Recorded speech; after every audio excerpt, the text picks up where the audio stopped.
ഇന്ത്യയിലെ ഈ തടാകത്തിൽ ആളുകൾ യഥാർത്ഥത്തിൽ താമസിക്കുന്ന ഒഴുകുന്ന ദ്വീപുകളുണ്ട്. വടക്ക് കിഴക്കൻ സംസ്ഥാനമായ മണിപ്പൂരിൽ സ്ഥിതി ചെയ്യുന്ന ലോക്തക് തടാകം ഈ മേഖലയിലെ ഏറ്റവും വലിയ ശുദ്ധജല തടാകവും ഇന്ത്യയിലെ ഏറ്റവും ആകർഷകമായ പ്രകൃതി അത്ഭുതങ്ങളിലൊന്നുമാണ്.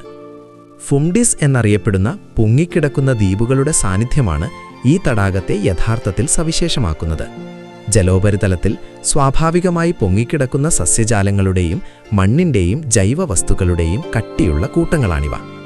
ഈ പൊങ്ങിക്കിടക്കുന്ന ദ്വീപുകളിൽ ചിലത് വീടുകൾ, മത്സ്യബന്ധന കുടിലുകൾ, തടാകത്തിൽ നേരിട്ട് താമസിക്കുന്നതും ജോലി ചെയ്യുന്നതുമായ മത്സ്യത്തൊഴിലാളികളുടെ ചെറിയ സമൂഹങ്ങൾ എന്നിവയെപ്പോലും വഹിക്കാൻ പര്യാപ്തമാണ്.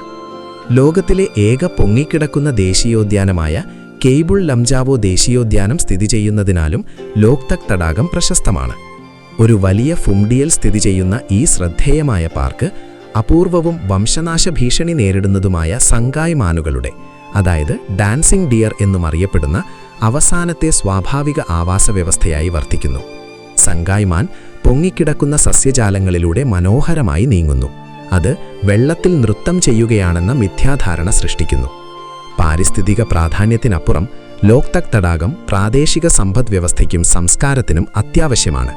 ആയിരക്കണക്കിന് മത്സ്യത്തൊഴിലാളികളെ പിന്തുണയ്ക്കുന്ന ഈ തടാകം കൃഷിക്കും ജലവൈദ്യുതിക്കും വെള്ളം നൽകുന്നു.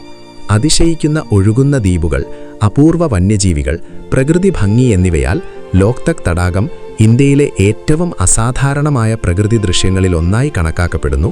കൂടാതെ മണിപ്പൂരിൻ്റെ പ്രകൃതി പൈതൃകത്തിൻ്റെ പ്രതീകവുമാണ്.